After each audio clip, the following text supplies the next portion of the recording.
Hello, my name is Tracy Lynette Egesa, and I am here to talk about learning difficulties. And yeah, you're welcome. I'm going to talk about learning difficulties.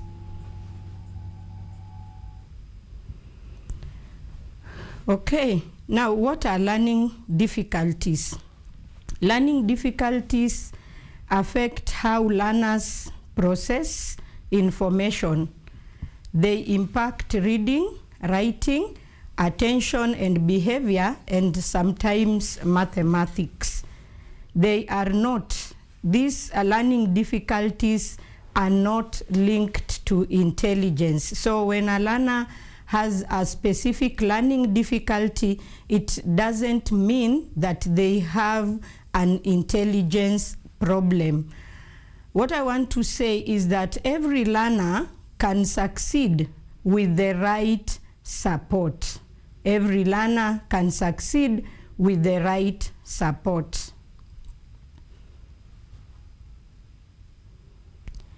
Now, what are my objectives?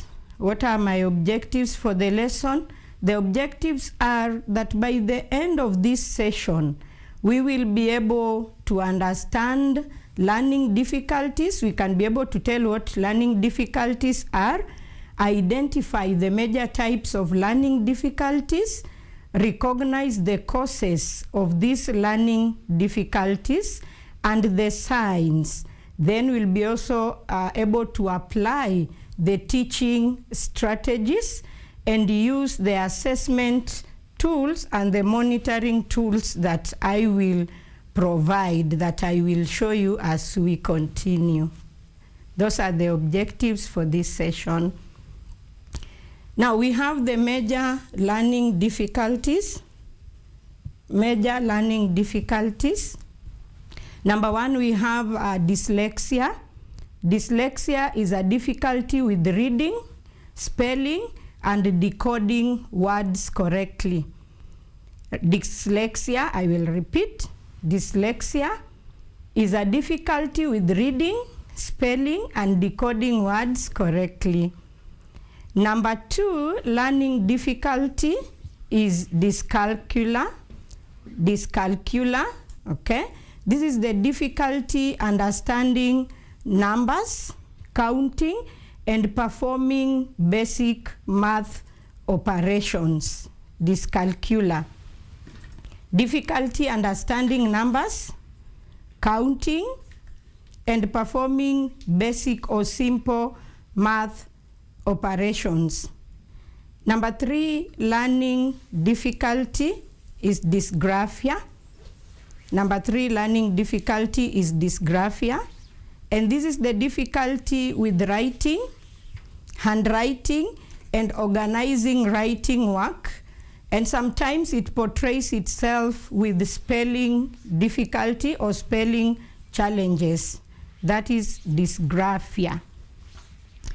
Number four, we have ADHD. ADHD. And ADHD in full stands for attention deficit and hyperactivity disorder. And this is the difficulty in maintaining attention, controlling impulses, and managing hyperactivity. ADHD in full, attention deficit and hyperactivity disorder, which is another learning difficulty. And this is the difficulty maintaining attention, controlling impulses, and managing hyperactivity. Number five is autism spectrum disorder, which is popularly known as autism. And this is the difficulty with social interaction, communication, and flexible thinking. Autism spectrum disorder, ASD, popularly known as autism.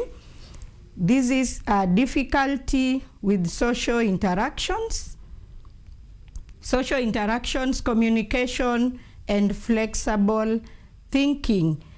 And This might also affect learning. That's why we are categorizing it under major learning difficulty.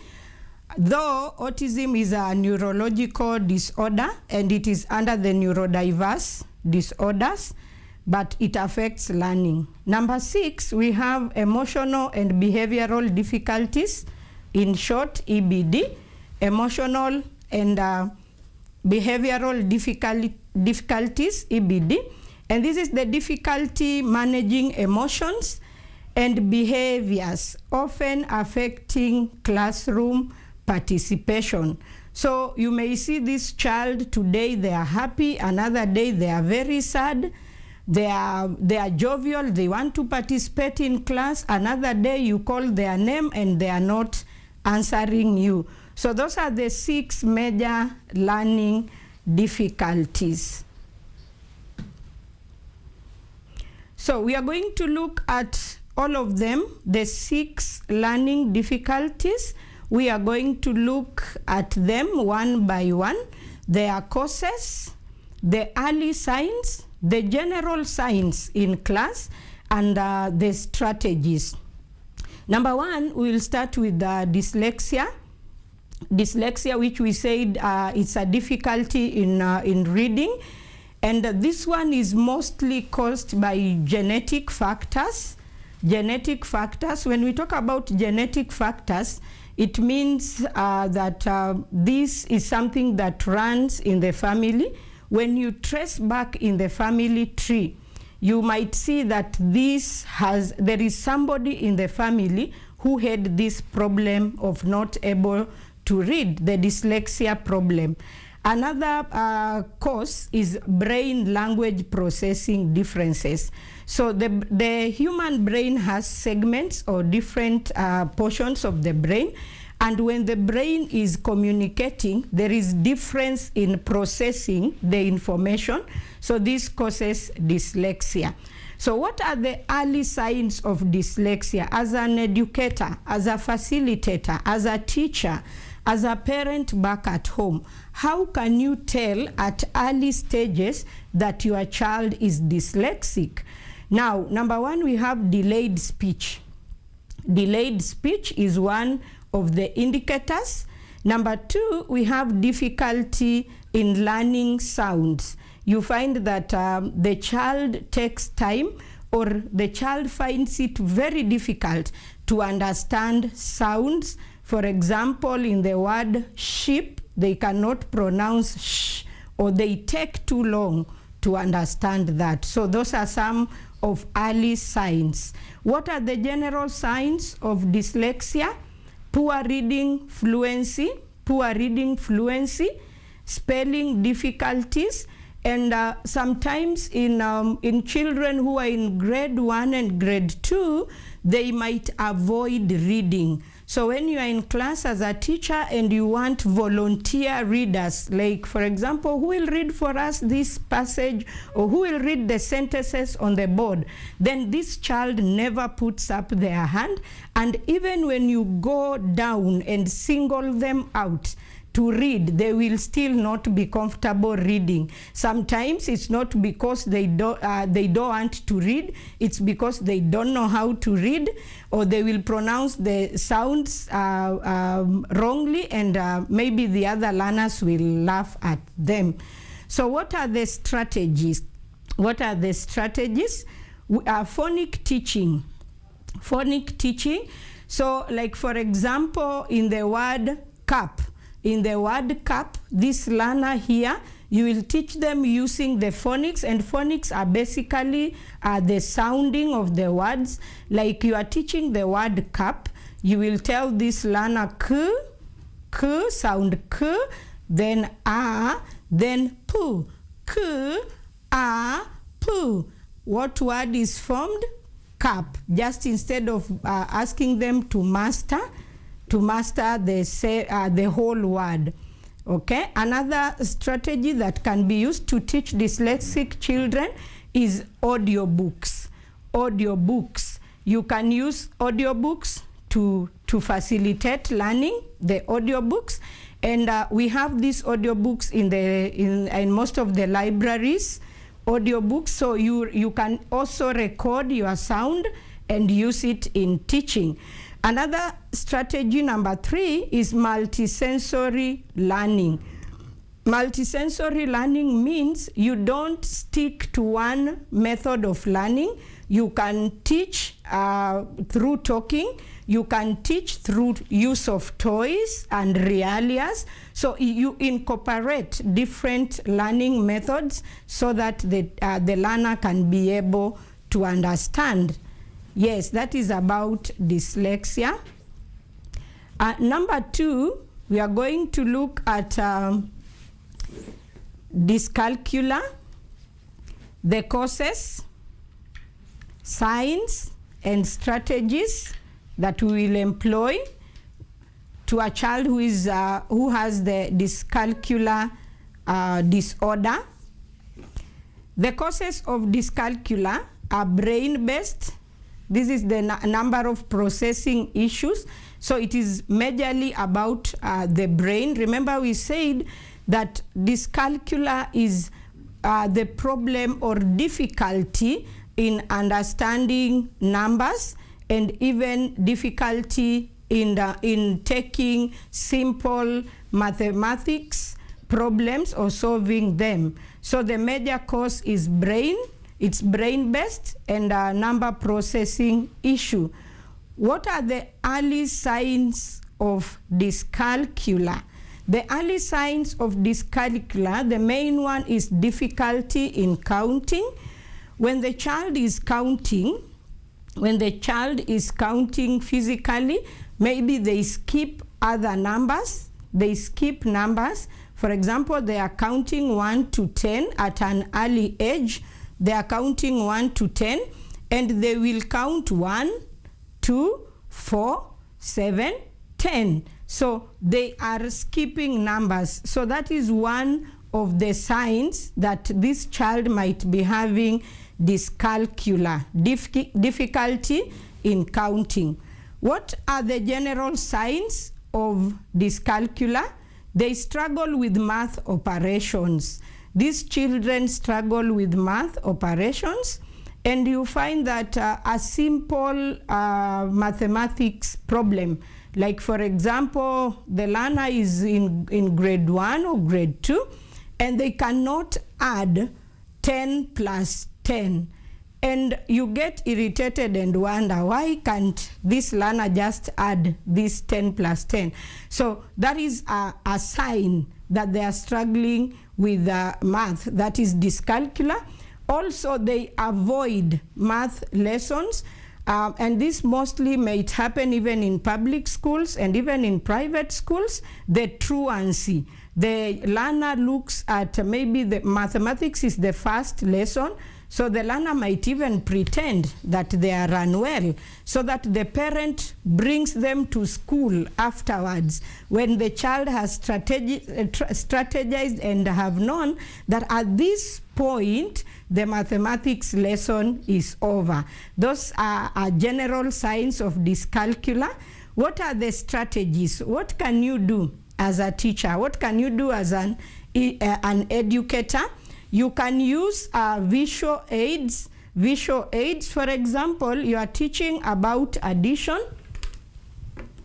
You can use visual aids, like you ask the learner, how many pens, how many mark pens am I holding?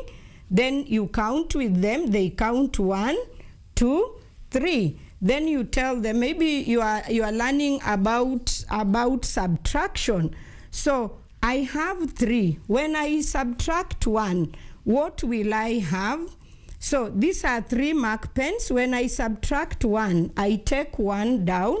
How many will I remain with? And the learner will be able to count physically 1, 2. That is one strategy. Use visual aids. Another one is use real life examples. Use real life examples, like you can use oranges. You can use the number of family members. For example, how many are you in your family? The learner tells you, myself, my brother, mom, and dad. When dad has gone for a trip, a business trip, and you are at home without dad. So how many people will you be at home? So the learner will be able to know when dad is not there, then we are remaining the three of us, myself, my sister, and mom. So those are real examples. Then step-by-step teaching, processing step by step. So you don't just come and introduce addition, then you've not given the learners or this specific learner with this disorder or this learning difficulty, you have not introduced addition, then you just come. Today we are learning addition, and what is 1 plus 1? What is 2 plus 2? Then it will make it more difficult for this learner who has a dyscalculia to understand. But when you take the teaching step by step, then the learner will be able to understand. That was about dyscalculia, the second difficulty. The third difficulty that we are going to look at is dysgraphia. And dysgraphia, as I had indicated earlier, is the difficulty with writing and mostly the spellings. You find that the child has a problem with the spellings, even for simple words, and decoding. And sometimes the child also may have inversion of letters. Like, for example, they want to write the word dad, so D is misplaced for B, and vice versa. So they write the word as Bab. That is a sign of dysgraphia. And causes, the main cause of dysgraphia is motor coordination difficulty. Motor coordination difficulty. Remember, other signs is poor handwriting also. The child has poor handwriting and poor shaping of letters. So the early signs of dysgraphia is poor pencil grip, the way the child holds the pencil, maybe in a slanting manner. So it is an early sign, it is a warning sign that this child may have the difficulty of dysgraphia. The general signs is, the major one is illegible handwriting. You find that the learner is writing and you cannot even read what they have written. And sometimes even themselves, if you give the learner a piece of what they have written, they even struggle to read what they have written. So that is a general sign of dysgraphia. Now, what are the strategies or learning support? Typing support. This child, we can introduce the child to typing using tablets, using computer. So anytime you give them a word, let them type on the computer. So as they type, they are able to process the spelling of that word. Another strategy is writing templates. You do a template with a good handwriting. You can pick, if there are these older learners, maybe grade 6, 7, 8, up to grade 9, they are able to write well. Or yourself, as a teacher, as a facilitator, you can be able to write a template and share with this learner and let them try to emulate how the handwriting or how the letters are shaped. And when we are doing writing templates, let us avoid the printed ones. Let us not type them on the computer and print. Let the writing templates be the original one, okay? Then after you've given them, you do another blank writing template without wordings, with the same spacing like the one that you've used. Then you give them so that you can see the shaping of the letters, the ascenders, the descenders, and the middle case letters. The spelling drills will also come in handy in to arrest this difficulty of dysgraphia. It's one of the strategies, spelling drills. If the, like in English, we have themes. There are themes in every every learning objective. So that theme, you keep on. If it is the theme on accident, which are the vocabularies around accident? So those vocabularies, when you come to class, you give them as a spelling drill. The learner tries to write the word, and when that continues time and again, the learner will be able to get it. Okay, that was about dysgraphia.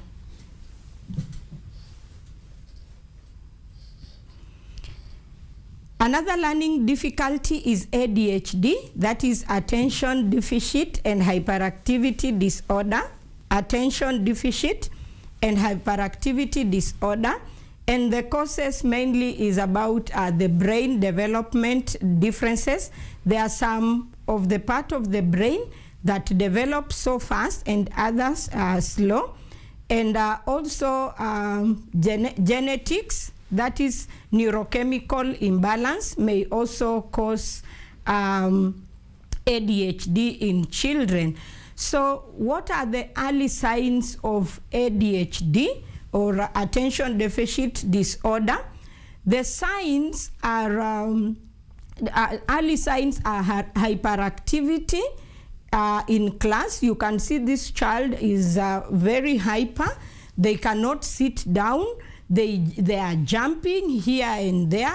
They might even hit others.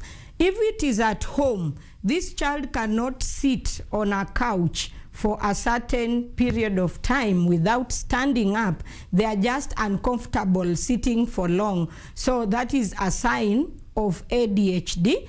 Another sign is short attention span. When you are in class facilitating learning or teaching, this learner will pay attention, and mostly for ADHD, it goes up to around 20 minutes. And remember, the lesson is 30 to 35 minutes, so the attention span is very short. After 20 minutes, whatever else you are teaching, the learner is not interested. They are not even there. They have their mind has already left class, and the learner is not paying attention. So the attention span is short. The general signs is distractibility. So because their attention span is short, for them they have already finished that what you are teaching. They will start distracting others. They stand up, they want to sharpen their pencil. Excuse me, teacher, may I go to the washroom? So that is those are the general signs of ADHD. Now, what are the strategies? How can we try manage this difficulty? We give short instructions. Short instructions. Because remember, we are saying the attention span is short. So if you give long, complicated instructions, then the learner may not be able to pick up the instructions. Another strategy is a structured routine. A structured routine. You let the learner know that when teacher comes in class, this is what we will do. At this point, you will allow them even to stand up so that they can be able to rejuvenate. Okay, so have a structured routine. Then movement breaks. And movement breaks, it's not necessarily that they have to go outside. Maybe your lesson is just after break. So you will not give the child break alone again. But movement breaks here might mean this child, you give them a break maybe, and move from, if they are sitting at the front desk in the middle row, they can still sit in the front desk at the other side of the row. And also positive reinforcement. Positive reinforcement. Wherever they do something that is very good, reinforce it by acknowledging them in class, positive reinforcement even in class. Do not shame them, because if you use words, labeling words like you can never sit down, you are very stubborn, you are distracting the class, then this learner, that becomes their norm. They grow up knowing, for me, I cannot settle down. But if we use positive reinforcement like, today you've tried, you've really sat, you've participated in the lesson, we give that positive reinforcement so that we can encourage this learner to participate in class and to try and settle in class. That was ADHD.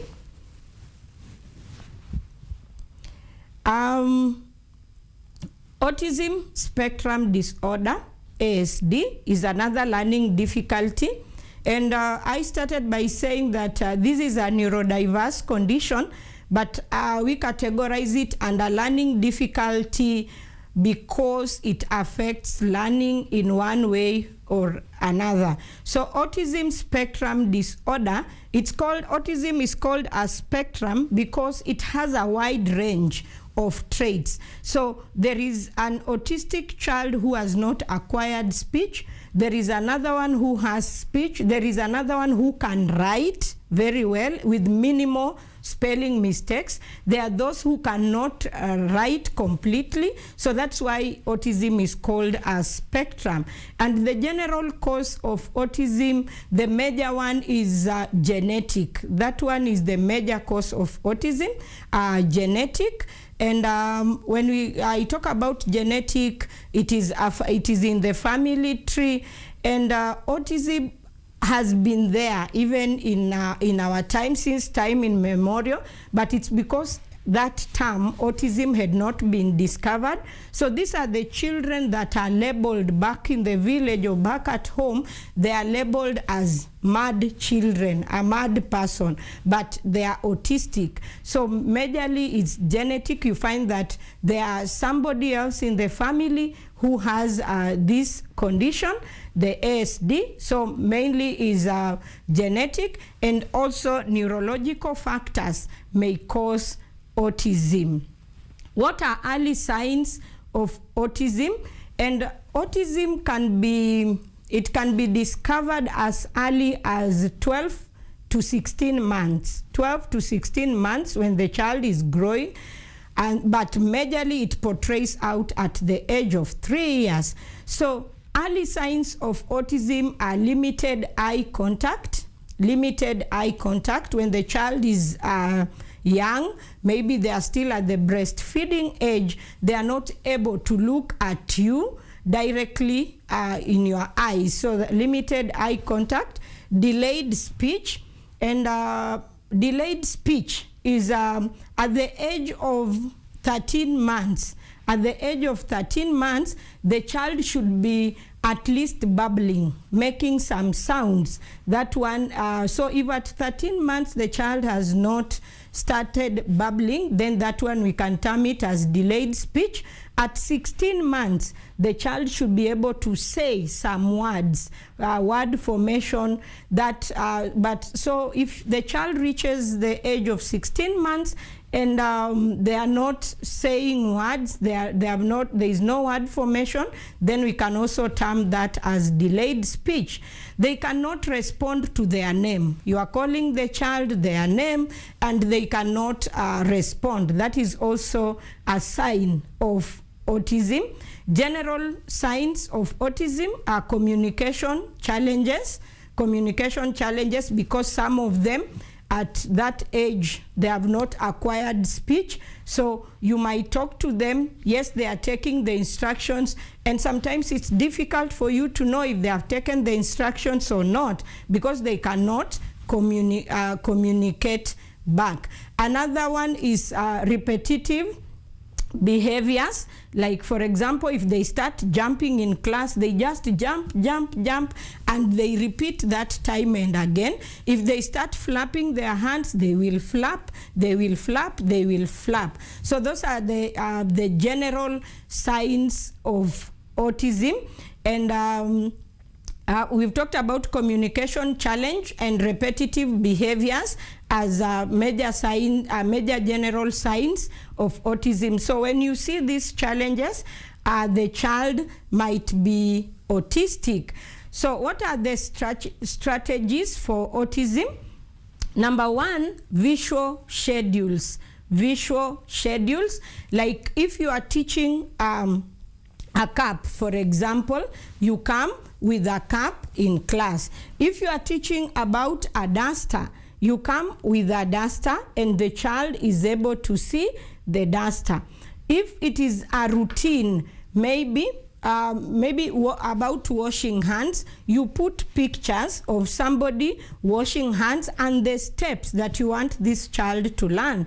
For instance, the washing of hands. So in your pictures on the wall, you will place, the first picture will show somebody wetting the hands.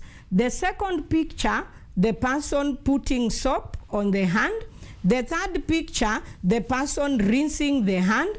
And maybe the last stage, somebody is drying the hands. So visual schedules work so well with autistic children. Another strategy is clear instructions. Clear instructions.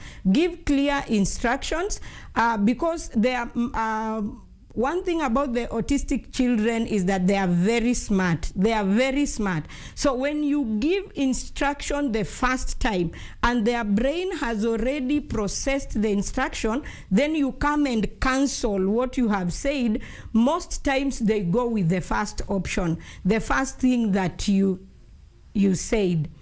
Okay, so also predictable routine. Autism works well with routine, because if today you are a bit tough, then tomorrow you are lenient. Another day if they don't write, it's okay. Another day if they write is okay, then they will not be able to do. So you have predictable routine.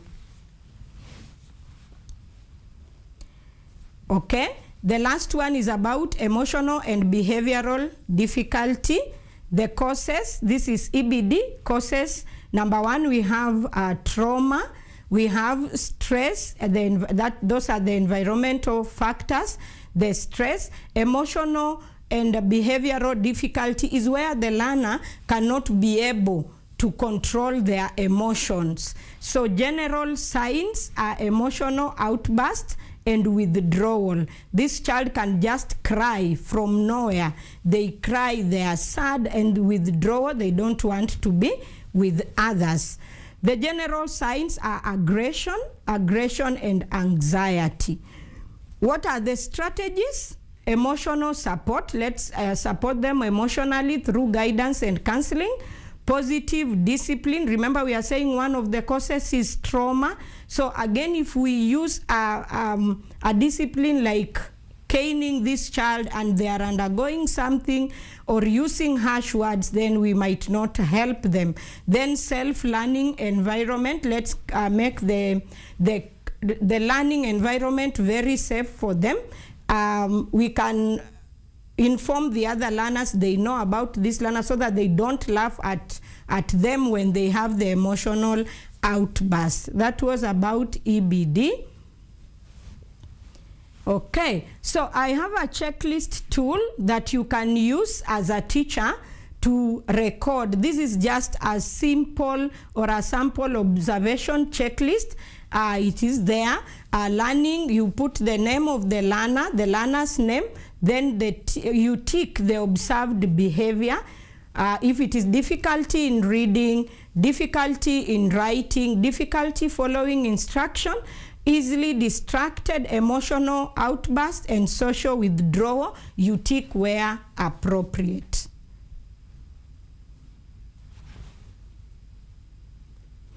Okay, the interpretation of the checklist, 1 to 2 ticks. Monitor closely. When you have 1 or 2 ticks in a certain behavior, monitor. When the ticks are 3 to 4, support is needed. And when the ticks are more than 5, then further assessment is needed. Now, this tool is not a diagnostic tool. It is just to help you in in monitoring the behavior of the learner. How to use the checklist? Observe over time, tick repeated behaviors. Do not rely on one lesson. So you can do it again and again so that to ascertain that this behavior has been repeated. Then also it is very good. You can use it for planning support, how to support the child. Monitoring tool.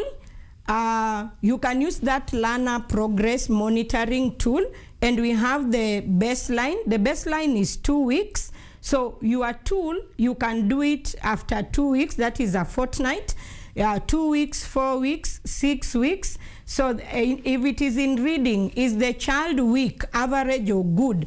In the CBC rubric, we use below expectation, approaching expectation, meeting expectation, and exceeding expectation. So we have reading, we have writing, attention, and numerals or behavior. So you tick appropriately. After 2 weeks, you adjust.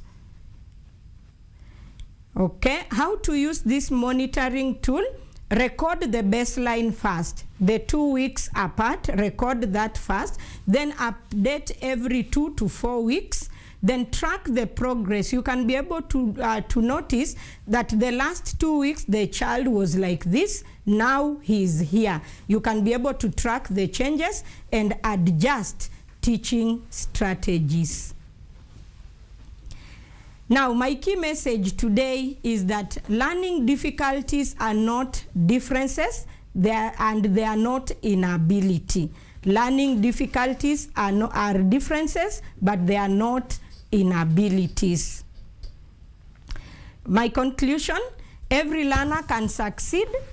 Early identification is key, and inclusive teaching changes lives. Thank you.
I'm Associate Professor in the Institute of Philosophy of Jagiellonian University in Krakow, Poland, and I'm the main coordinator of the CAFE project, which is being here hosted by Kenyatta University. My name is Ewa Hudoba. I am a project manager in this consortium. Keep watching cutting-edge research at Kenyatta University Television.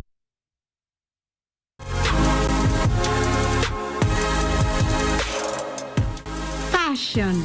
It's more than just clothes. It's a statement, a feeling.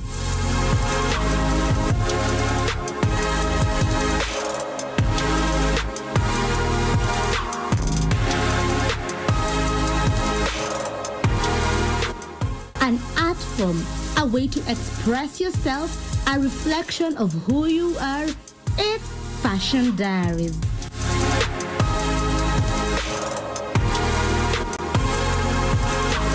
Join me, Ashley Asachi, every Monday from 8 p.m. as we bring you Kenya's latest trends. Imagine fashion designers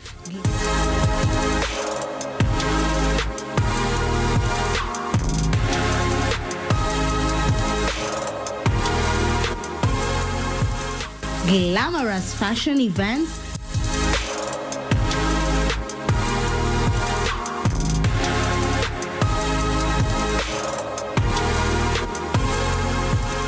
runway shows, red carpet events, and so much more. Fashion Diaries, unleashing your inner fashionista.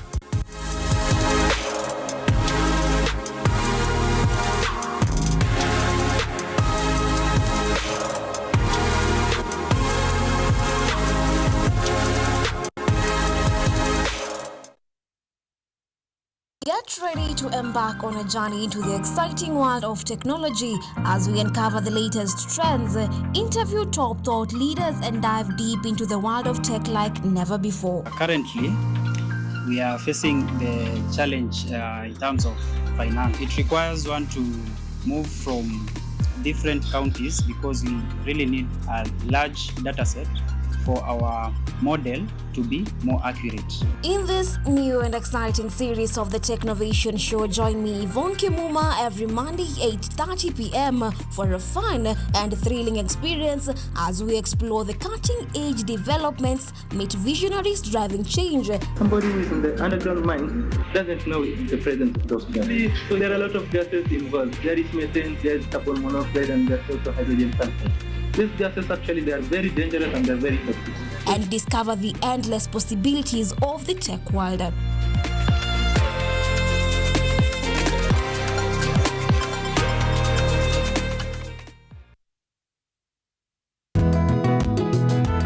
Kila safari huanza kwa hatua moja. Bila shaka, dira ya Boresha Kilimo sasa imepata sura mpya. Boresha Kilimo si kipindi tu, bali ni darasa la vitendo kwa wakulima. Lengo kuu, mavuno bora na tija kwa jamii. Na ukikaa nasi basi utaboresha kilimo. Hapa tutakupakulia maarifa atakotia ladha ya kisukari kwenye mazao yako, tukitofautisha punje na mpunga. Kwani kilimo ndicho huboresha maisha. Kuanzia maandalizi ya shamba, mbinu za teknolojia ya kisasa hadi sokoni, usikose kutazama Boresha Kilimo. Ukitaka kujua haya usipime kipimo. Ungana nami nahodha wako Akida Kasim kila siku ya Jumamosi saa 6:30 mchana na Jumanne asubuhi, nikikuletea shajara kamili za wakulima na suluhisho mashinani. Kilimo ni nguzo kubwa kwa ujenzi wa taifa.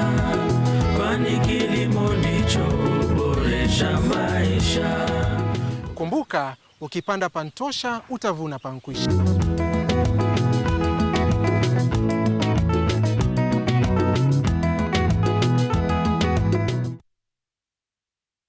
Are you an aspiring media practitioner, a graduate, or you just want to advance your skills in television production? Then welcome to Kenyatta University, where education meets innovation. KUTV, the premier university television station in Kenya, is now offering short courses in TV studio, field technical operations, and video editing. Through these courses, you will acquire hands-on skills on camera operations, media production, lighting techniques, audio-visual editing, and sound and visual control, and how to operate key equipment in modern TV control room. Enroll today at KUTV and discover your full potential in cutting-edge TV broadcasting. Graduates of these courses will receive professional certificates.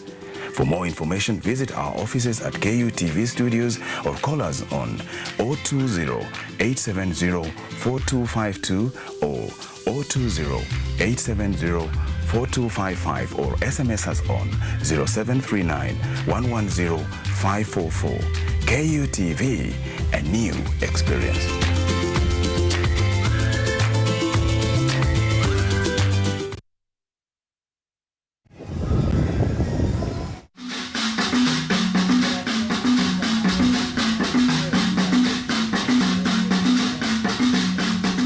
Ninakukaribisha rasmi kwenye mitindo ya kipwani, kipindi kinachokuza utamaduni wa kipwani, nikikuletea mazungumzo ya moja kwa moja na wataalamu, vyakula vilivyopikwa na kukorombezwa, viungo mwake vya kipwani, ngoma zetu za asilia za Kimijikenda, bila kusahau tarabu na chakata. Yaani wanawake Uswahilini watakuwa wakinengua na kuzungusha viuno kama tunapanga boy za trekta ndani ya mitindo ya kipwani KUTV, ukiletewa moja kwa moja kutoka Salama Bling Beach Resort kila Jumamosi saa 10 jioni na Jumapili saa 4 usiku, ukiwa nami mtamu wako zaidi ya asali. Mimi naitwa Waridi Tamu. Mpenzi mtazamaji, usipitwe na matamu.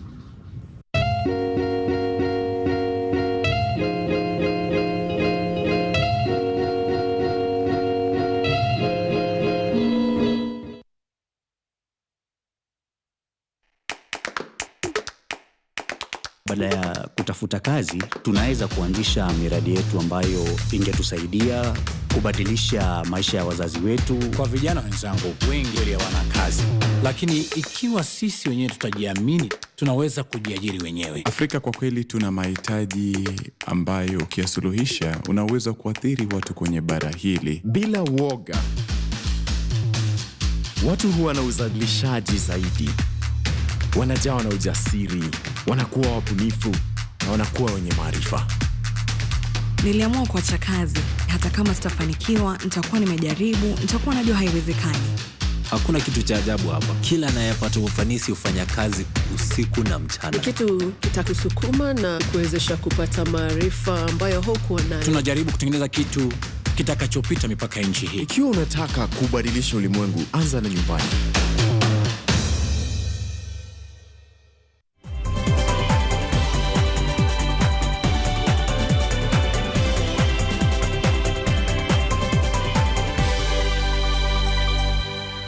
This program is rated GE.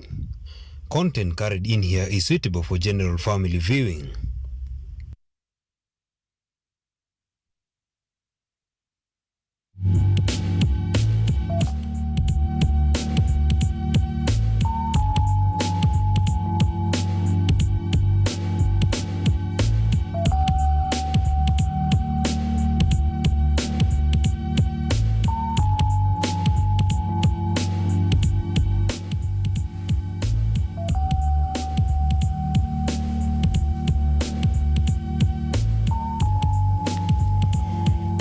Good morning. My name is Nancy Gatwiri Gitonga. I am a teacher. I facilitate learning at the Cornerbrook School, which is in Juja, Kiambu County. I handle learners in early years, and early years means from playgroup all the way to grade 3. I'm also a teacher who is trained in special needs education. And today we are going to learn about learning difficulties. And we start by asking ourselves, what is a learning difficulty? I love the topic learning difficulties because it's something that most of the parents do not understand, yet it is still there. Children or learners have it, but you find that parents do not understand that it is a learning difficulty or it is a condition that the learners really have. And today, we start by defining what a learning difficulty is. A learning difficulty, it is any condition that affects the brain, any condition that affects how the child's brain receives, processes, and stores or even responds to information.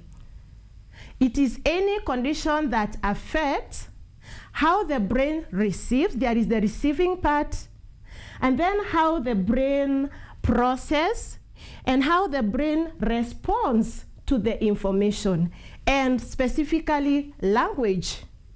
So here we have the brain, the child's brain.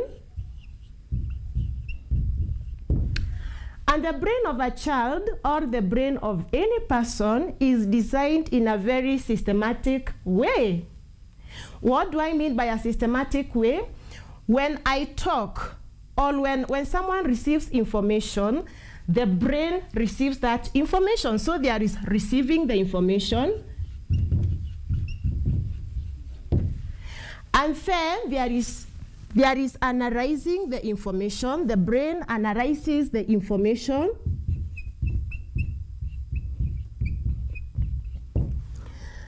Now, receiving the information, it's either done by reading, or instruction, or even written instruction. And then there is analyzing. The analyzing part now is the understanding part, how the brain understands that information. Then after the brain understands the information, it stores the information in a memory. Then after storing the information, there is now responding. Responding by either speaking, writing, or reading. So a learning difficulty is more of a neurological disorder. It's not something physical, but it originates from the brain. We have a variety of learning difficulties. There are so many. We have a learning difficulty. We have a learning difficulty known as dyslexia. This is one of the learning difficulties we are going to look at today. And I know parents and teachers and everyone on board he's waiting eagerly to know what dyslexia is. And I want to define what is dyslexia. Dyslexia is a learning difficulty which affects reading, spelling, and writing. It is a learning difficulty which affects reading. Here we have the reading. Then here we have writing. And also we have spelling. We all know that learning is a process that deals with reading, writing, and spelling. And reading is the key in all learning. So if a learner has a condition known as dyslexia, you find that these learners are not able to read well, they're not able to write, and spelling is also a challenge to them. And how do you tell that this learner has this learning difficulty? Like, for example, in early years, maybe in preschool meaning from a reception or playgroup, grade PP1 and also PP2, you find that the learner is struggling to connect sounds, to understand the sounds, to recognize the sounds. So, recognition of sounds.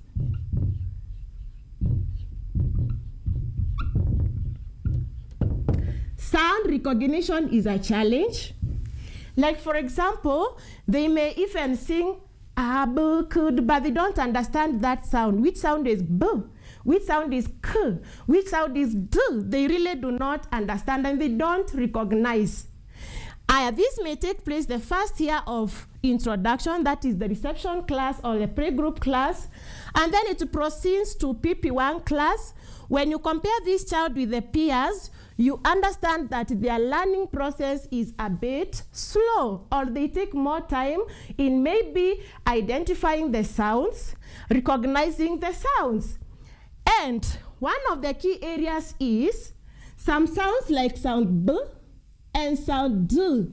Their brain sees them like just the same sound. So you see that this child is struggling to identify which one is b and which one is d. And at times there is this sound P or letter P and number 9, or letter Q. So you find that maybe in a language class, the learner is struggling to write maybe sound P, and even when they are copying from the board. For example, the learner may be copying the word part. The word part. And instead of copying the word part, they interchange. They can either interchange, or even you can see a learner writing like this. So to them, letter P and number 9 looks the same. This learner, you may tell them to read this word. The word dog. This is D or G, okay? But for these learners, they may read starting from the back. Like for example, the word dog, you may find that learner reading it as God. Why? Because their brain processes language in a different way. Another thing is you may find them struggling with the rhymes, the nursery rhymes, the normal nursery rhymes that they learn in school. You may find them struggling in rhymes. Like for example, the songs that they sing in nursery schools, you find them struggling in those songs or the rhymes. Number two, another way is that as they progresses now to the lower grades, you find that the learners are struggling to read aloud. And to some point, they are avoiding to read aloud. They may struggle or they may avoid the task of reading aloud. For example, maybe it is time for them to read aloud. You may find these learners, maybe they are asking for permission to go to the washroom, or they are just finding an excuse to go out and escape the task of reading. So in other words, these learners will really struggle in reading. Reading is like a challenge to them. It is like a big tree. It is like a big tree for them to climb. And for us to understand the dyslexia, maybe I can give you a short story. In a classroom scenario, here we have 3 learners, or we have 3 children, and in these 3 children, the teacher tells them, or maybe a parent or an adult give them an instruction and tells them to climb a tree. Remember, we have 3 learners. So the first child climbs the tree at ease, very fast. Within a short time, they are on top of a tree. And then the second child, they climb the tree, but they take time, but eventually they are on top of a tree. And look at the third child. The third child tries to climb the tree, but no matter the effort, no matter how much they try, they cannot climb the tree. So the adult or the teacher thinks, what can I do to this third learner so that he can climb the tree just like any other learner? So the teacher brings the support, the ladder. The ladder, he puts the ladder there and he asks the child to attempt climbing the tree. And therefore, the child uses the ladder to climb the tree. Why the ladder? The ladder represents the support. It is the duty of us teachers and my parents there to give support to these learners. For example, you may be asking, which support do I give to such a learner? Number 1, it is, if you are a teacher, you use a multi-sensory method of teaching. Multi-sensory method of teaching. A multi-sensory method of teaching. I know my parents there might be asking, what is a multi-sensory method of teaching? A multi-sensory method of teaching involves the use of all the senses. Like for example, you are teaching a particular sound as a teacher. And today we are learning maybe about sound S. Okay, sound S. So you can write these sounds on a flashcard. So the child uses sight. They have used their sense of sight to see the sound on the flashcard. Then you can give it to the child. They can touch, they can play, they can even trace on the air like this, sound. They can also trace it on the soil as they play outside there, sound. So they are using their hands. So this is basically what we mean by the method of multisensory method of teaching. You allow these learners to use all the senses to learn, because they cannot only allow, they can't only depend on instruction, on verbal instruction. So you participate or you involve the child in the process of learning. This is a multisensory method of teaching. You can also use songs to capture their attention or to make learning more involving. Like for example, we are learning sounds. With your flashcard with sounds, you can say, I am sound. I have come to dance. Dance in the middle, and then I run away. Yeah, they are also hearing the song and the sound in the song, and they can also sing the song. They can also participate. They can do a lot of activities so that they can know what is sound and they can recognize that sound. Number 2, another support that you can give that child, it is, number 1, we said if you are a teacher, you use a multi-sensory method of teaching that is involving all the senses, touching, seeing, hearing, manipulating, all those. Number 2, give extra time. Give extra time. Now, because you already know that this is a learner who has a challenge in reading, of course, their learning is a bit lower. It is a bit slower compared to the other learners in the same class. So what you do as a teacher, you give them more time. You give them extra time. You create extra time for this learner. There is also another support you can give as a teacher. This one is called the individualized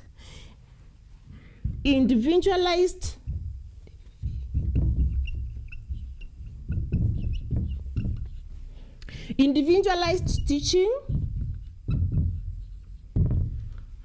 or support program.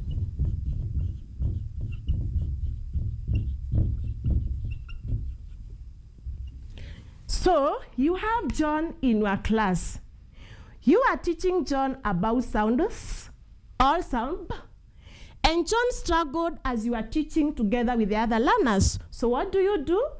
You create time and you teach John individually. So this one we call it individualized program method of support. You support them by teaching them individually. You can create some extra time. You can use a different way. You can use a different way of teaching that learner who has dyslexia. Another thing is you break the task.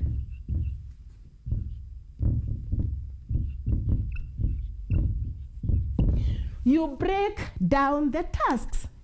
Now, for these learners with learning difficulties such as dyslexia, you don't teach them a lot of things at the same time.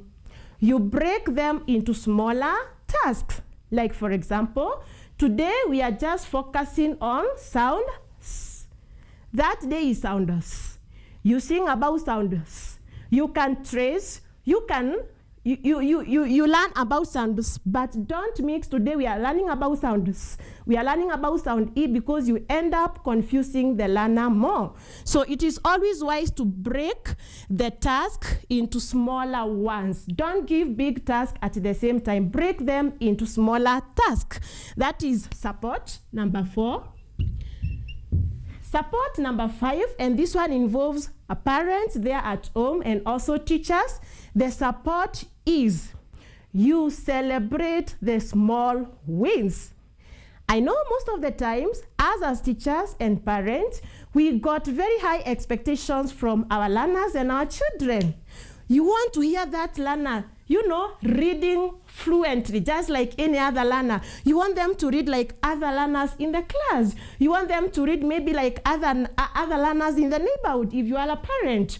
So, and what that one does, you end up comparing the learner so much with the other learners, and you end up getting frustrated either as a teacher or as a parent. So, the best thing to do is to celebrate the small wins. Celebrate the small wins. Celebrate small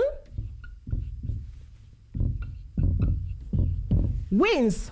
Okay, your child or your learner as a teacher may not read a whole paragraph as you expect, but maybe they are trying to sound some words. So what do you do as a teacher or as a parent?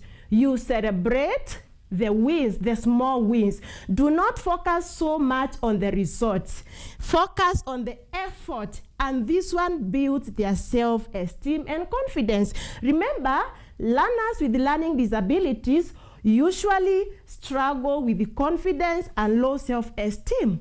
And this one, as I said earlier, it comes from constant comparison. Maybe the teacher is comparing the learner. Maybe the parent is comparing you. You are not like your sister. You are not like your brother. You are not able to read the simple ones. So instead of all that, you celebrate the effort. We do not focus on the result, but we focus on the effort. That learner is trying to sound that sound. Today, maybe was not able to read sounds last year. This year is able to recognize that sound. So what do? You motivate them. Motivate them. Build their self-esteem. Build their confidence. Tell them, yeah, I knew you would read this. So those are some of the support. That is the support that you can give to learners with dyslexia. But there is something I also want to say. Remember, a learner with learning difficulty is still intelligent. Why am I saying they are intelligent? Because a difficulty or a disorder or a disability does not define your intelligence. So remember, it's only one area of the brain that is less active, maybe the area that is responsible for decoding, understanding, keeping the information, processing, but the other areas are very active. So most of the times, these learners with learning difficulties like dyslexia are very good at problem-solving skills. They are those people who are very creative. When it comes maybe to drawing and other activities, they are so good at those activities. So what do you do as a teacher or as a parent? You encourage them. You identify their strengths and also focus on their strengths and encourage them to focus on their strengths. That is about dyslexia. Then we have another condition today. We are learning about attention deficit hyperactivity disorder. It's a big term, attention deficit hyperactivity disorder. What is it? From the word itself, attention deficit. Let us define the first order. It is defined as lack of the ability to focus. Number one, you do not focus. Number two, there are those learners who are always very active. And when I mean active, I mean like abnormal levels of energy. So, do you have that learner in your class as a teacher? We have those learners who are known by everyone in the school. Maybe that learner is only in preschool section or lower primary section, but it happens that they are known by everyone in the school. No one doesn't know them, from the support staff, the teachers, the other learners from all the sections. I want to put a statement to parents, to teachers, and anyone watching us today that learners with attention deficit hyperactivity disorder are not indisciplined. This is one area that we have been we've not been understanding so much about these learners, and sometimes you feel like they are indisciplined. Sometimes you feel that maybe the teacher is not doing enough to that learner. Sometimes even parents are blamed. Bad parenting. You are not able to control your child. You are not able to instill discipline. You don't even teach them good manners. But today, I know by the end of this lesson, we will be in a good position to handle learners with attention deficit hyperactivity disorder. Now, what do you do with these learners with those levels of energy? What do you do? And how do you tell that a learner has got attention deficit hyperactivity disorder? How do you tell? Number one,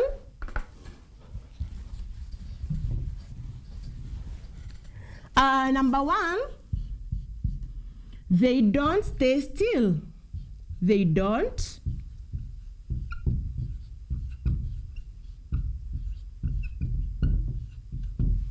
We all know as a human being or even as a child, there are those moments that a person can just be quiet.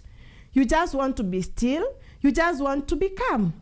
But what about learners with attention deficit hyperactivity disorder?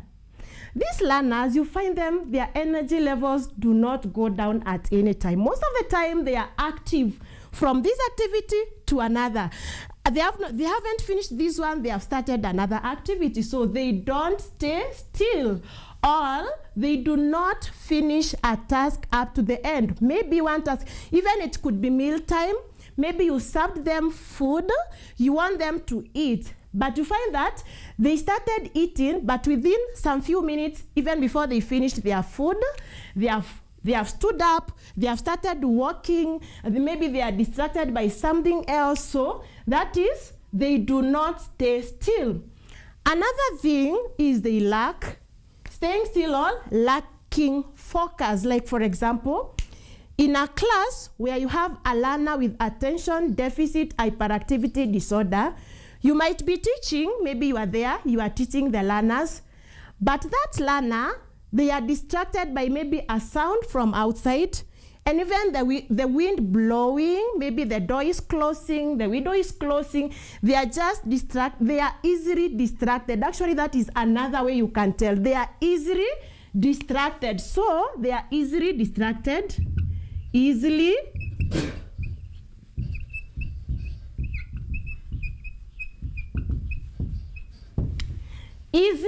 distracted.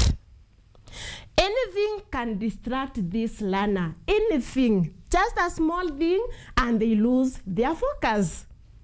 So another thing is they talk excessively, talking excessively. Talking excessively. These are kind of the learners that do not know how to take during conversations or during debates or during learning. Maybe, for example, you asked a question, they just talk, you didn't even mention their name, they talked. Or someone else is talking, answering the question, and they cannot wait for the, like, turn taking is a really struggle for them. They don't know how to take turn in talking or even doing activities. So that is another thing, talking excessively. Yeah, I know human beings they are social beings, but for this one, theirs is excessively talking. Now, what do you do to such a learner as a teacher or as a parent? If you are as a parent, let me start with the parent there at home. I know there are some parents watching me right now, and they have learners who I have defined here, learners with attention deficit hyperactivity disorder. Number one, for those learners, because we already said that their energy levels are so high, what you do, you motivate them with what they love most. Like for example, you can give an instruction and you tell them, today when you finish eating your food, without doing any other thing, then maybe you'll have your drawing activity. Maybe it is a learner that really loves drawing, painting, and all that. So you use what they love doing to motivate them so that they can do that specific task that you want them to do.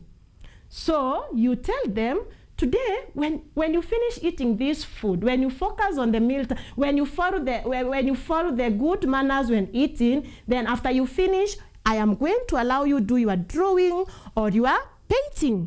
So because it's something that the learner love or the child love, eventually they will try to finish this task that you gave them so that they can do what they love. Another thing, just like I said, you give them simple instructions. Like for example, you are a parent, you want to, maybe you are doing a reading task there at home. You tell this learner, instead of telling the learner, sit down, take the book, open page this and read. You know, those are several instructions in the same sentence. So for this learner, you can tell the learner, pick the book first. The learner pick the books. Sit down. The learner sits down. Open page 10. The learner opens page 10. Let us read or let us write. What have you done? You have broken down the instructions, because when you give them several instructions at the same time, you end up confusing the learner. Number 2, use their energy, that extra energy that they have. Use it constructively. Remember, they can use their energy to do things that are not good. Or sometimes they can distract other learners. They can do things maybe that we do not expect them to do. So what do you do in such a case? You use this extra energy constructively. What do I mean by, like for example, this learner, we have them in class. If you are a teacher in class and you have that kind of a learner, you can use their energy in a constructive way. Since they have a lot of energy, you can give them responsibilities. Like for example, have they finished maybe that simple task we had given them? And instead of them distracting the rest of the learners, you can tell them, maybe arrange the books on the shelves. You can maybe tell them to distribute something to those other learners. You can tell them to come and arrange the table. What are you doing? You are using this extra energy in a constructive way. And also, you are instilling the art of responsibility to these learners. Instead of them maybe banging the door, walking out. So this is where now we use their energy in a constructive way. Another thing, have a routine. A routine. Routine works best for all the learners with the special needs. Have a routine. Have a routine. Like for example, if you are a parent at home, let this learner know that at this time, this is what I'm expected to do. And at this time, I am supposed maybe to have I can watch, I can ride my bicycle, I can do this. And at this time, it is maybe meal time. You have a structured routine for them. There is nothing works best as a routine for learners with special needs. If you are a teacher, have a routine, and a simple routine that these learners can follow. Maybe when they come in the morning, the learner should know, once I get in class, I'm supposed to put my bag, I pick a book from the shelf, and read. That is a routine, and the routine should be consistently followed. I know there is a challenge in consistency. Sometimes the learner does this, the second day they are not consistent, so these learners do not get the routine clearly. If you are a parent, you are not there all the time, let them, your house help, let them know the routine. Let the learner follow the routine whether you are there or not. Let your child follow the routine whether you are there or not. So a routine, a structured routine is something that works best for learners with attention deficit hyperactivity disorder. And as I said, these learning difficulties do not define who we are. Learners with learning difficulties, I said earlier, they are equally intelligent. Why? Because our intelligence is not measured by how much you know how to read, how much you know how to stay focused. Intelligent is a different. Someone might be struggling to read, but still they are very intelligent. And I also want to say that instead of us asking, why are these learners behaving like this? Why is this learner not able to read? If we can shift that question and ask, how best can this learner learn? How best can we help these learners? I have a key point for teachers, especially the teachers handling learners in early years. I said early years, from playgroup all the way to grade 3. We have a role that we really need to play. Once you identify a learning disability, do not keep the information to yourself. Maybe the learner, you've used all the methodologies of teaching, and this learner is still not able to teach, is not able to read, is not able to spell, is not able to write.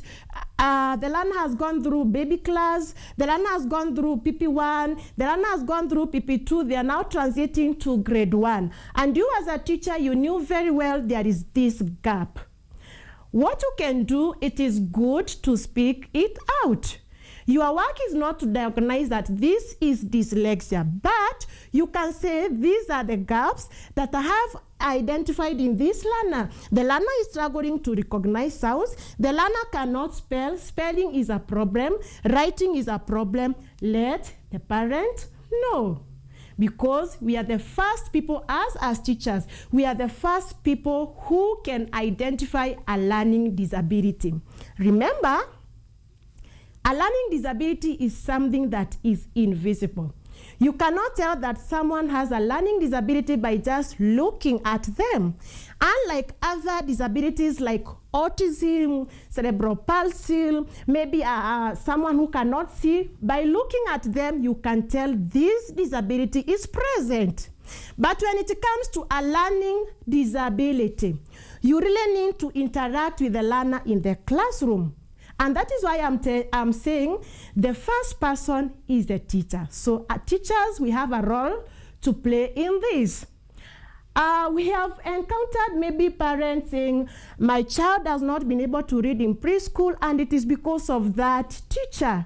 And I know my fellow teachers at times have been carrying the blame. But maybe the child is not able to read because of the teacher or because of the teaching style used by that teacher. It is because the learner has a learning difficulty. So bring the parents on board. Let them know and also recommend for further assessment. Maybe you can refer them to a school like Kise here in Kasarani. Let the learner be assessed. Why? The early identification is so good because once the condition has been identified, then the support starts early. And the habit of struggle do not form so early. So you are able to support this child, and even if they do not go to the level of the peers, the learner can greatly improve. I want to say, from the research, we still have successful people with conditions like dyslexia. We have business people, we have entrepreneurs, we have people who are very successful despite of them having these learning difficulties. Another thing that I really want to put across, I have heard people calling them special needs learners. We do not call them special needs learners, but we call them learners with special needs. Why? Because the learner comes first. Before the disability, we see the learner first. So when you call them special needs learners, you saw the disability first, before the person or before the learner. You should call them learners with learning difficulties. Even if it is not learning difficulties, maybe it is physical impairment, tell them learners, call them learners with physical impairment. Don't call them disabled learners. So I hope from today's lesson, we have learned how to refer these learners. Instead of calling them special needs learners, please let's cease and call them learners with special needs. Your takeaway home as a parent or as a teacher is all learners can learn, but they learn in different ways. Your task as a teacher is to know which way is best for this learner. And then I said, do not focus on the results. Focus on the effort and do not forget to celebrate small wins. This one boosts their self-confidence and also their morale. Because you remember, as a human being, if you struggle in an area, you always feel less confident. I'm not good enough in this area, and you will always avoid that area. Same to these learners with learning difficulties. If it is dyslexia, you see them avoiding the task of reading because they already know. And sometimes even the other learners in class may be knowing this learner does not know how to read. And some teachers, you can ask, who doesn't know how to read? It is so and so. So instead of that, instead of involving them in read aloud task, you can call the learner separately, let them read for you when they are alone. This one avoids them from being labeled as learners who cannot read. I wish you well, my parents and my fellow teachers. Thank you.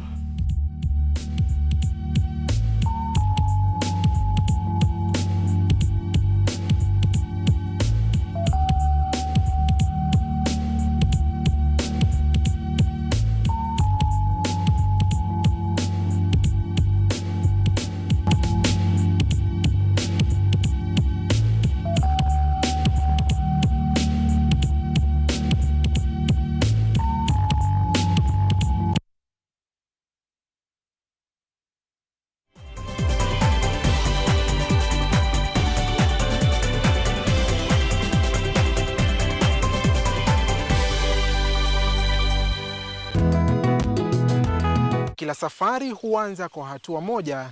Bila shaka, dira ya Boresha Kilimo sasa imepata sura mpya. Boresha Kilimo si kipindi tu, bali ni darasa la vitendo kwa wakulima. Lengo kuu, mavuno bora na tija kwa jamii. Na ukikaa nasi basi utaboresha kilimo. Hapa tutakupakulia maarifa atakotia ladha ya kisukari kwenye mazao yako, tukitofautisha punje na mpunga. Kwani kilimo ndicho boresha maisha. Kuanzia maandalizi ya shamba, mbinu za teknolojia ya kisasa hadi sokoni, usikose kutazama Boresha Kilimo. Ukitaka kujua haya usipime kipimo. Ungana nami nahodha wako Akida Kasim kila siku ya Jumamosi saa 6:30 mchana na Jumanne asubuhi, nikikuletea shajara kamili za wakulima na suluhisho mashinani. Kilimo ni nguzo kubwa kwa ujenzi wa taifa, kwani kilimo ndicho boresha maisha. Kumbuka, ukipanda pantosha utavuna pankwisha.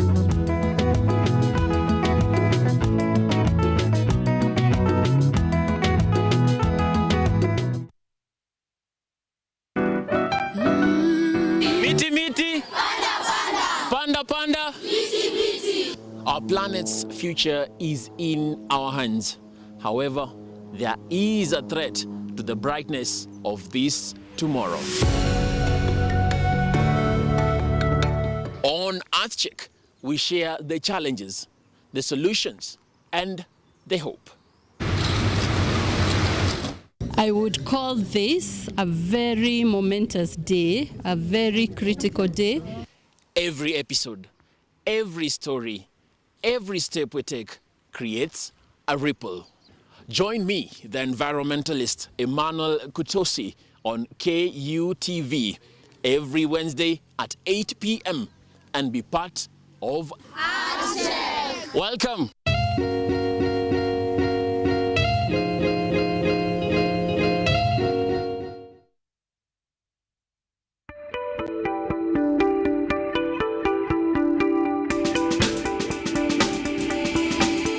We know life gets busy, but your well-being is of great importance.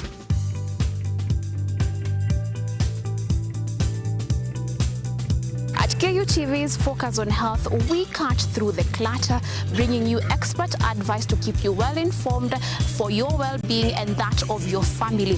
Every Thursday, 7:30 p.m., join me, Yvonne Kemuma, as we bring you health and wellness right at home.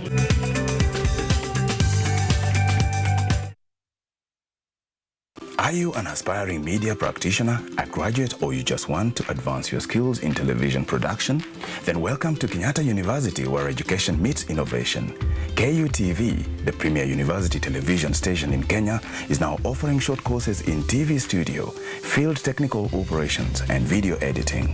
Through these courses, you will acquire hands-on skills on camera operations, media production, lighting techniques, audiovisual editing, and sound and visual control, and how to operate key equipment in modern TV control room.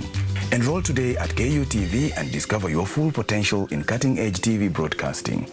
Graduates of these courses will receive professional certificates. For more information, visit our offices at KUTV Studios or call us on 020-870-4252 or 020-870-4255 or SMS us on 0739-110-544.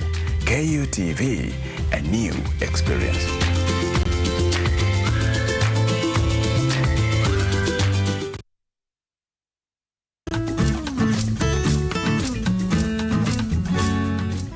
Hi, my name is Stella Tioi. Jina langu naitwa Okemwa Mukwa James. This is Mandela Gaya. Ugonjwa ulipokuja ulichukua siku 3 ukaniweka in coma. 20 wamezikwa, 2 ndio wako hai. I don't even know how it feels to see. I feel like I cannot express myself well the way somebody who can walk can actually express themselves. Ilichukua muda mwingi mrefu tena mpana ili kuikubali kwamba mimi siwezi tembea tena. I've come to actually accept myself. Ukijaribu kumsimamisha mtu umwambie tafadhali nionyeshe njia, They find it quite strange talking to you. You should just make schools integrated, Inclusive setups. by providing the right facilities.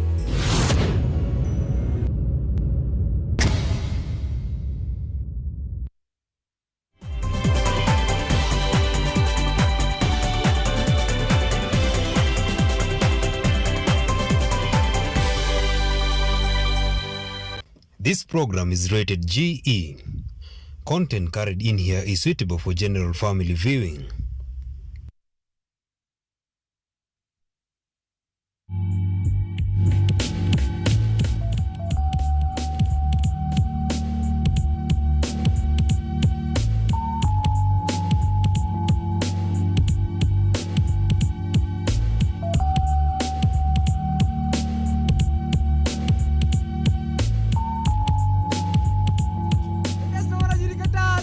Ladies and gentlemen, on the stage, Nyara Secondary School present a Luo traditional dance, Ramogi, under class 811J. It is being performed during weddings, good harvest, and after burial ceremonies to promote peace, love, and unity. Welcome! Yeah! What? Watch la kilo! Watch your makojawi! Sia! Rodinda miele pindi matopo Ramogi miele pindi matopo kaneli. Kabangato miele amiela makata kose Makata ku, makata jawa, bende onge. Era pelo miel kondo. Ere achako. Era achako miel kondo.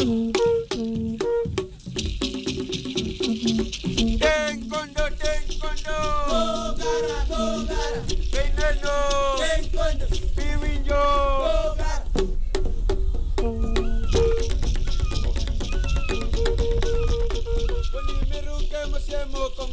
Sawa sawa.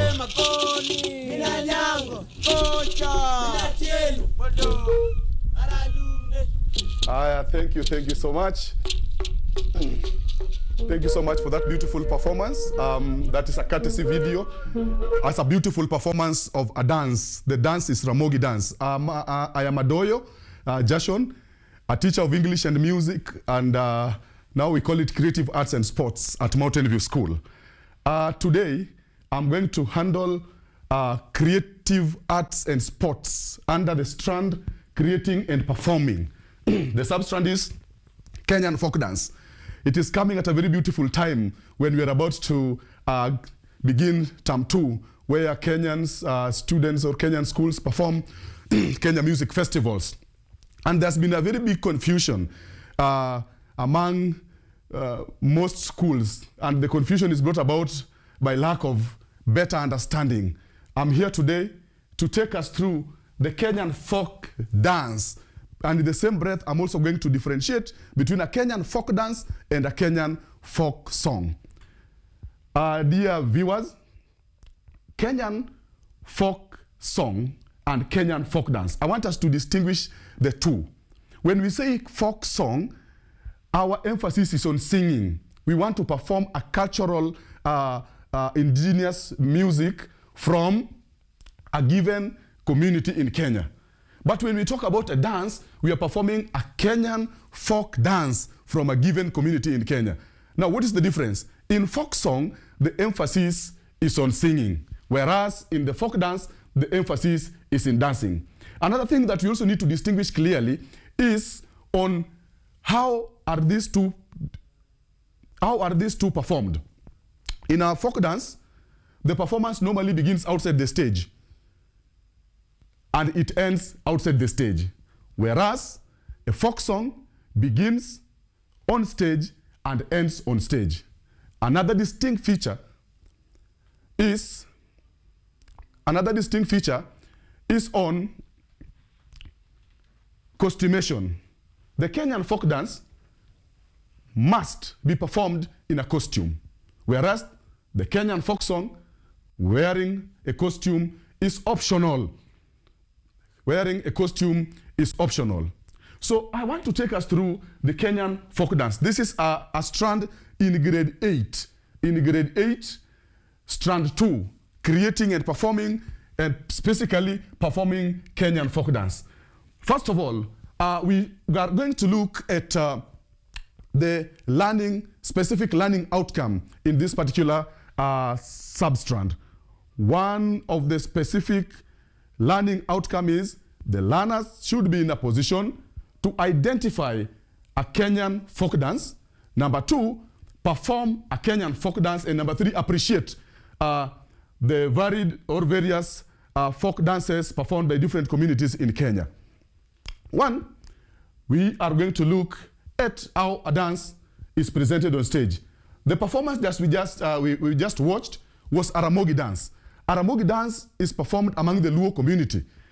So when we perform, we're learning about the Kenyan folk dance, we ask ourselves a few questions. 1, who is performing the dance? That is the gender. Is it performed by boys, young boys, or girls?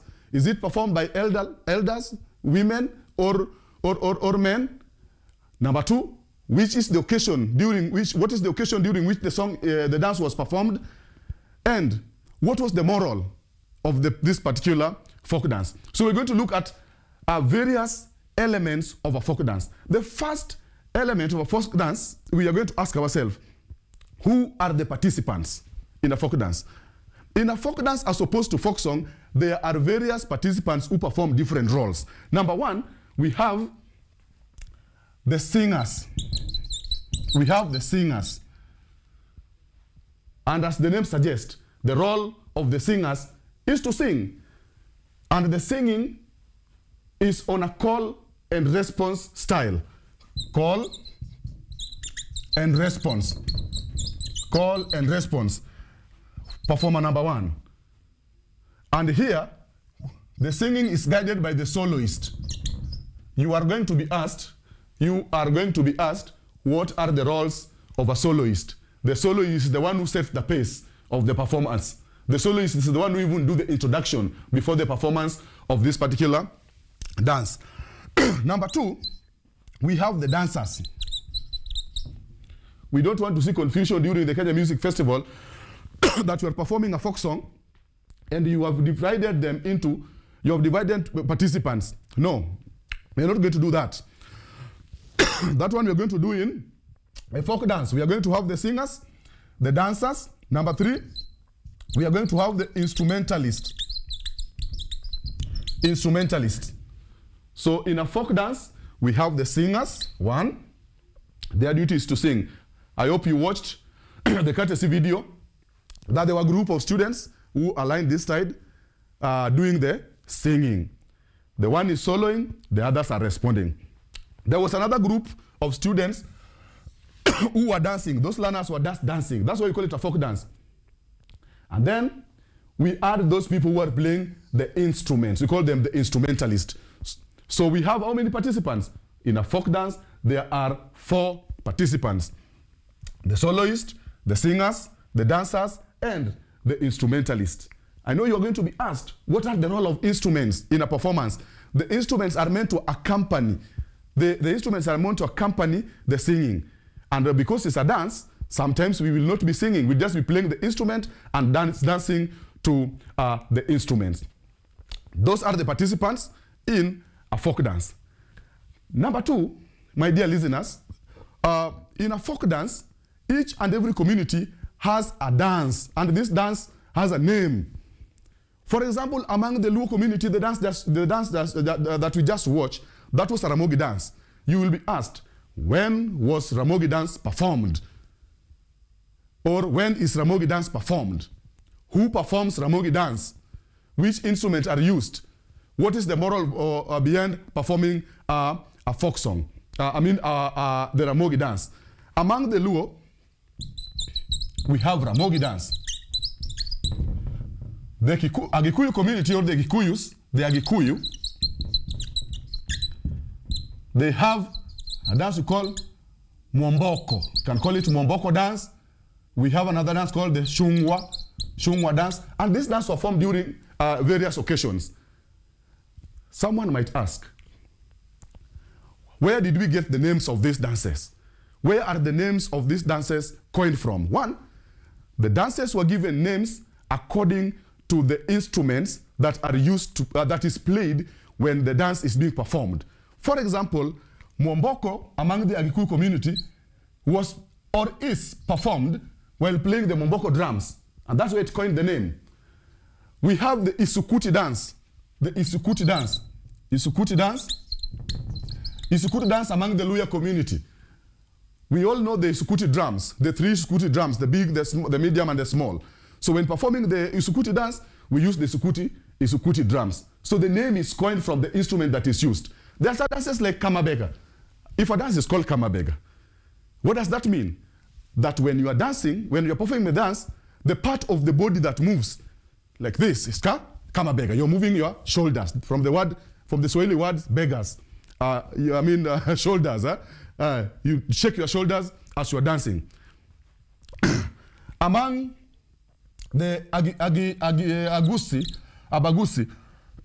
Abagusi community,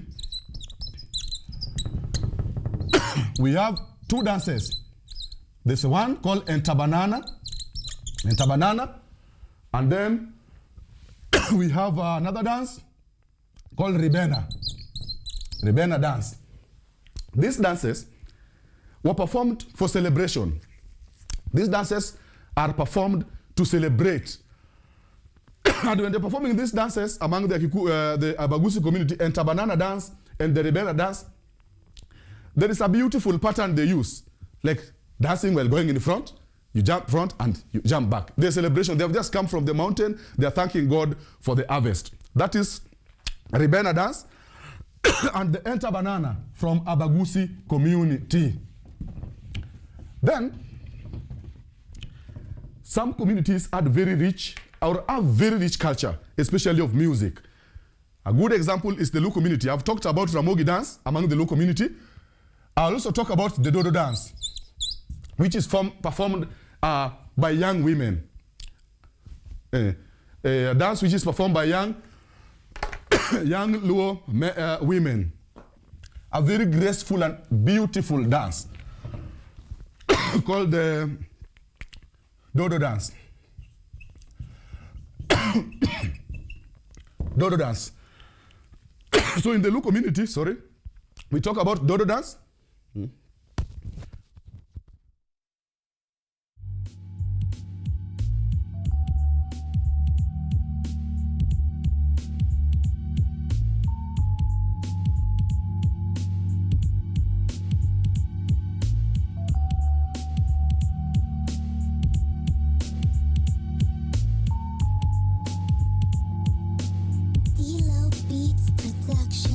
Dodo dance among the Luo community, a dance performed by young women. When this dance is performed, we wear a special costume. And I'm going to take us to the 10 components of a folk dance. And costume is going to be among them. We wear what we call owalo. In the Luo community, we call it owalo. And that's why some people call it the owalo dance. Owalo is the sisal skirt. The sisal skirt, a beautiful costume locally created using sisal fibers. Make it beautiful to present the dance. We also had dances that were performed during burial. We call it teroburu. Teroburu among the Luo community, teroburu. This is a dance which performed during at funerals. And not any other funerals. Not any other funeral. This funeral must have been a funeral of a very respected person, an elderly person. We believed, or it is believed, that death is caused by a demon. So this demon, to exorcise the demon that caused this death, we perform this dance. And this dance is performed by animals, all sorts of bulls. You wear some tendrils on them, dance around the compound, put them in the house as the demon is being exorcised. The demon that caused death, for it to go forever, so that death cannot visit that family again. Teruburu is a dance, but normally I've not seen it performed during the Kenya Music Festival. We look at dances like in among the Akamba community, the Kilumi dance. Akamba, we have Kilumi dance. Kilumi. I know they will pronounce that Kelome, but it's Kilumi. Kilumi dance, performed among the Akamba community. So, what is our focus when we talk about the Kenyan folk dance at grade 8? We are looking at 3 things that I highlighted at the beginning of the lesson. The community that performed the dance and classification of these dances. Number 3, we look at the synopsis of a folk dance. The synopsis of a folk dance. So, what is the synopsis of folk dance? What do I mean by the word synopsis? A synopsis is just a short summary. It's a short summary of the item that you are presenting on stage. When you appear on stage to perform a folk dance, the first thing you need to tell us the title of that particular dance. Is it Ramogi? Is it Isukuti? Is it Rebena? Is it Kilumi? After you've told us this Kilumi, for example, you've told us it is Kilumi or it is Isukuti, number 1, from which community? So this is Kilumi dance or this is Ramogi dance. This dance was performed or is performed. The big mistake we've always made by saying that this dance was performed. The dance is still performed to date. So you say this dance is performed by the Luo community, and then tell us the gender or who performs the dance.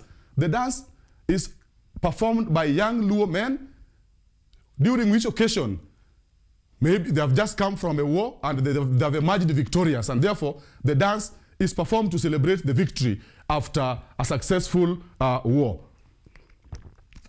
Number 2, tell us about the instruments that are played. For example, in Ramogi dance, the instrument that is played, we have the bull drums. We have oporo. Oporo is the horn. Oporo is the African horn. Oporo. And we also have oyeke, which we call in English the shakers. So when you ask of the synopsis, let me highlight that here. Synopsis of a folk dance. Synopsis of a folk dance. The synopsis of folk dance, 1, we have the title. Tell us the title. Is it Ramogi? Is it Dodo? Is it Isukuti dance? Is it Momboko? Is it Enta Banana among the Abagusi?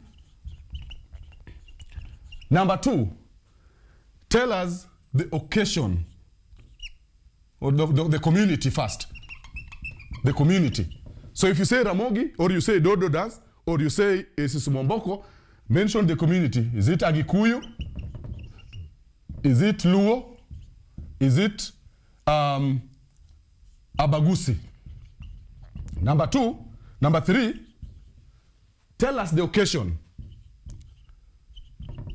Tell us the occasion during which the dance is performed. Is it performed during a harvesting ceremony? Is it performed in a funeral? Is it performed to celebrate the rains? Maybe it has rained, so you're celebrating the rains. Tell us. Number 4, tell us the performers, the gender, or the who. Who are the performers? Who the performers are. Tell us who the performers are. Is this dance performed by young men? Is it performed by women? Is it performed by both men and women? Is it performed by girls alone? Please highlight that. So when you are asked, boys and girls, or my dear listeners, to give us the synopsis of a folk dance, please focus on this. Number 1, the title, name of the dance. Number 2, because dances have names, as opposed to folk songs, where you will say, I'm performing a folk song without a title, in praise of Atieno or in praise of Njeri. Njeri, a beautiful girl who left home and has not returned since then. So I'm singing this song to celebrate Njeri and ask Njeri to come back home. That is a folk song. But in a folk dance, they all have names given to them. And I've said that these names were given, one, according to the instrument that was used to play, the part of the body that was, or the part of the body that is emphasized mostly when performing the dance. And finally, tell us the performers. You will have answered that question correctly. So when you appear on stage, tell us. Let the soloist tell us the title, the community, the occasion, and who the performers of this particular folk dance were. Now, let us move on to the components of a folk dance. Components of a folk dance. Number one, components of a folk dance.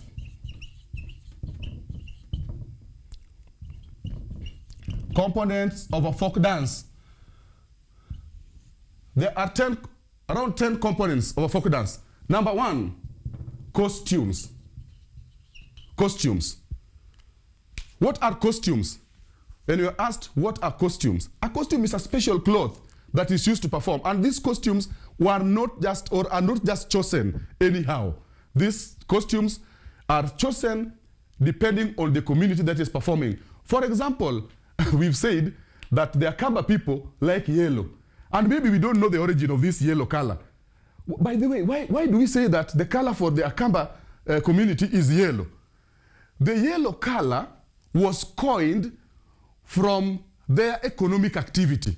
By the way, the choice of color that is used in any performance of a dance in a community is pegged on the color, and that color is defined from the economic activity of that community. For example, the Akamba people like yellow. You might ask yourself, what was the economic activity? The Akamba people liked keeping honey. They liked keeping bees for honey. And you know that bees love bright colors. So the yellow color signified the flowers, the yellow flowers that are attracting bees. So that's why the Akamba community wears yellow costumes that are yellow in color. When you look at the Agikuyu community, theirs is brown. And I think that was the rich soil. The rich soil, which is brown, the brown volcanic soil. You look at the Maasai, they wear red. The color must be red. Why is it red? Because these people depend on blood. They're farmers, and they depend on blood. So that's why the color of their costume is red. You'll ask about yourself, why about the Luos? Why do the Luos wear blue? Our main economic activity was fishing. The main economic activity of the Luos was fishing, and therefore the blue represents the lake. So that's why when they come to perform, you see most dancers in the Luo community are in, the dancers, the performers are in blue. You look at the Maasai are in red. You look at the Agikuyu, they're in brown. You look at the Akamba, they're in yellow. Among others, you need to do your research further. Why that choice of color? So costumes are these special clothes that we wear. And I've said, in performing a folk dance, costume is not optional, it is mandatory. But in a folk dance, a folk song, it is optional. So costume is the first component. So when you talk about costume, we talk about that special cloth that we wear. Sometimes we can improvise. Let's talk about, because one of the national goals of education says that we should appreciate the Kenya's rich and varied culture. You say you are in a position that you cannot identify, you cannot get the right costume that you want. You are performing, let's say you are performing dodo dance and you need to improvise. Improvisation is a very key element in this new dispensation. So you can improvise. How do you improvise? You can look for sisal skirts. Sisal skirts. In an assessment, you're going to be asked, can you mention some of the example or identify a costume among the choices given? So they'll write sisal skirt. They can even write bangles, and then they'll ask you, is bangle and sisal skirt a costume? The only costume we'll talk about here is the sisal skirt, but bangles are not costume, but we use them to embellish our body. So that's another element or another component of a folk dance. Number 2, the second component of a folk dance, we are going to look at props. Props. What are props? Props are items. These are improvised items. They can be like a cardboard, can be like a shield that you use to perform. It is used to enhance the performance. It could be the Maasai people, like the Maasai community and the most Kalenjin communities use sticks, some long staff to enhance the performance. So that when you perform, when you're performing, you are talking about, let's say you're performing your dance, and you're talking about a fight. You're there with your shield. When you saw the performance that we showed when we were beginning the presentation, there is that guy who comes with a shield. He comes with a shield and a what? And a spear. And he says some things there. What is the significance of that shield? What is the significance of that spear? It is a celebration of success after war. And so those particular items that they carried, we call them props. Props are very important and they enhance your performance.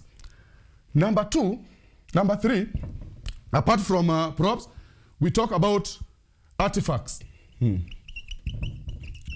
Artifacts. What are artifacts? The artifacts, these are authentic objects like the fly whisk. You used to see our first president, Mzee Jomo Kenyatta, used to have a fly whisk. And our second president, Daniel Toroitich, also had a staff. And he would lift it. This is a show of authority. When you are performing and you have a whisk, it shows that you are the person who is leading the performance. You need to be distinguished. We need to distinguish you among the other performers as you stand out as the real leader of that particular performance. Number 2, we look at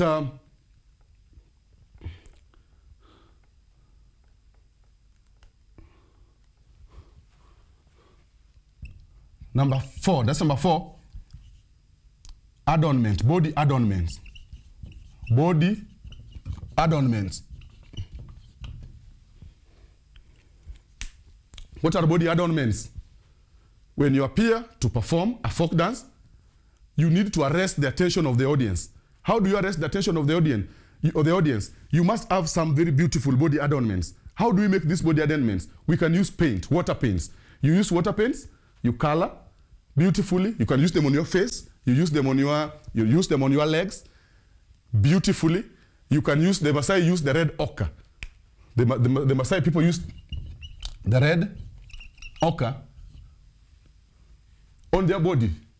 We call them the body adornment. So when you come on stage to perform a folk dance, ensure that there are beautiful adornments that also communicates a message that you have worn on your body. Number 5, we have ornaments. Ornaments. What are ornaments? An example of ornament is bangles. You have bangles. You have bangles, you have necklaces, you have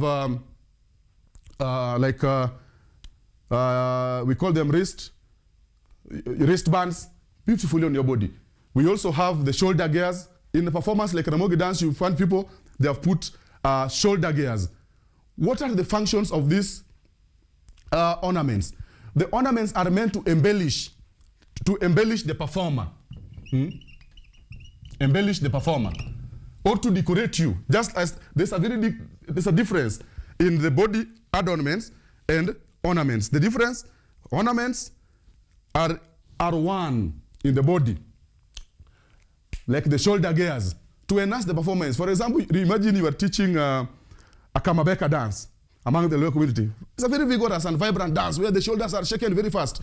So you want to make that shoulder dance to look beautiful. What do? You look for shoulder gears. Tie them here so that when the shoulders are moving, it looks beautifully decorated and it's like it's moving so fast to embellish the performer. So we use the body ornaments to embellish the performer. Number 6. There is what you call formation. Formation.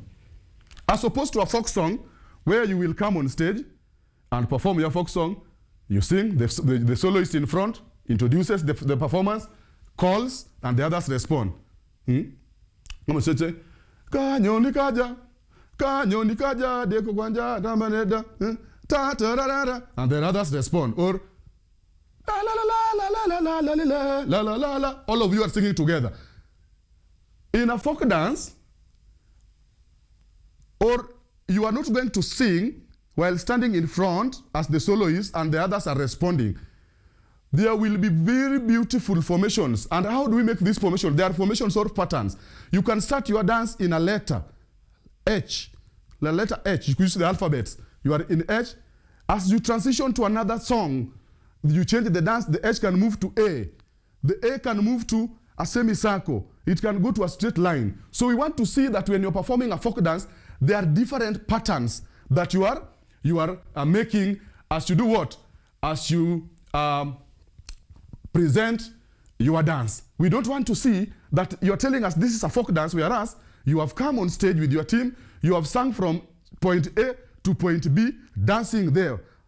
For a folk dance, a very important component we are also interested in are formation. Let there be beautiful and varied formation. Circle, alphabet, semicircle, make those formation. Number 7, which is a very beautiful component, is the song. You cannot dance when there is no song. You cannot dance when there is no song. And what I did say about the song, a folk dance. It's a folk dance, you're dancing to the song. And this song, where does it start from? Outside the stage. That's why the song that we listened to at the beginning of the presentation, the song, what was the song going? Omogi ero biro jomiel kondo ero biro. Omogi ero biro jomiel kondo biunene jomiel kondo biro, meaning they are coming, the dancers are coming. So as the solo is here singing, the singers are also on stage, people are coming, and the songs must be relevant to that community. If it is a Gikuyu folk dance, the song must have originated from the Gikuyu community. If it is a Luo folk dance, it must have originated from the Luo community. If it is a Kamba, the song must have originated from the Akamba community. So singing is a very important component of a folk dance. So we go through them once again. We've talked about one, costume. Very important, the special cloth that you wear before you put on your performance. And these costumes, I've said, they depend on the community you come from, and even the choice of colors must depend from the community you come from. And I've said those colors add meaning. We don't just pick any color. Like the Luo community, you're forming a dodo dance and then you're wearing yellow. We have said that yellow is from Akamba. Akamba community, they wear yellow. Why yellow? Their economic activity was rearing bees for honey. And you know, the bees are attracted to the yellow flowers. That's the origin of the yellow color. We talked about props, like this. We talked about props. So a prop, what's a prop? A prop is a material you use, like this one. You like the Maasai people when they are singing and they have their spear sort of, or this the staff. So this one can be a prop. There can be a prop that you use to perform. It enhances the performance. In drama festival, we say you're performing your cultural creative dance on environment, for example, and you are talking about cutting down trees. So you can make a prop in form of a panga. So they're just pangas that are improvised. So you come with your panga. You dance with your panga. That one will function as a prop. Number 3, we've talked of artifacts. These are the things I've mentioned about the fly whisk, headgears, among others. Body adornments, please ensure that your dance, you have decorated yourself beautifully with beautiful paints, the body adornments. Next, ornaments. We've talked of bangles to embellish or decorate the performer. We have also talked about formation, and we've also talked about songs as the components of a folk dance. Why do we perform folk dances? That will be the question. Why do we perform folk dances? why are these folk dances are performed among the various community? We've performed the folk dances to give a message. And this message should be a cultural message on values. So that's why a folk dance matters. Number one, it inculcates respect. You'd ask yourself, why was this dance just performed by girls alone, or by young unmarried women? Or why was this dance performed by young married men? Or why was this dance performed by both boys and girls? It inculcates a culture of respect. We appreciate and celebrate the diverse culture. It shows respect. And we encourage people. If you come from community X, let's say you're coming from the coastal region, put on a dance from the central region, like Momboko, or perform the Mushungwa dance among the Agikuyu community. Performance of these dances also enhances unity. It enhances unity and peace.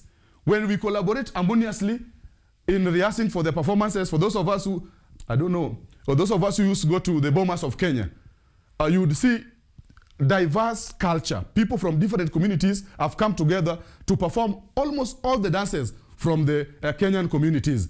Number three, it also inculcates a value of what we call patriotism. As a patriot, a person who really preserve and showcase Kenya's rich cultural heritage, we need to embrace the performance of these dances to maintain our culture. Let us not forget our culture.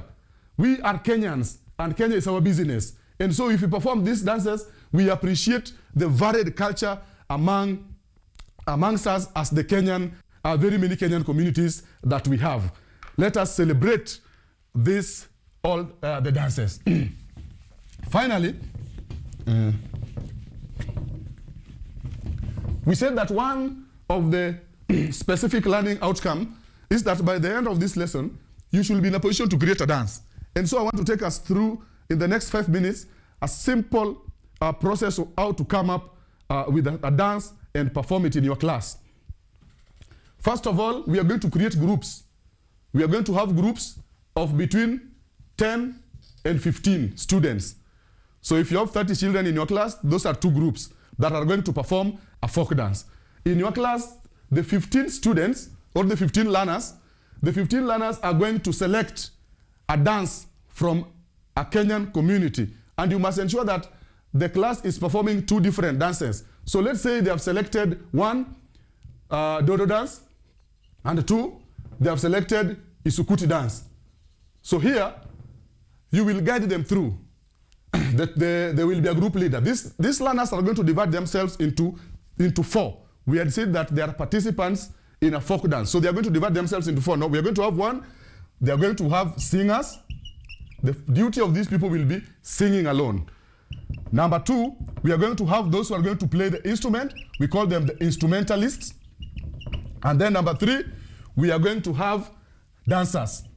So to beautifully, because last year NEC assessment grade 5, in fact even the year before last year, 20, and for the performance, the NEC assessment project was on performing a dance at grade 5.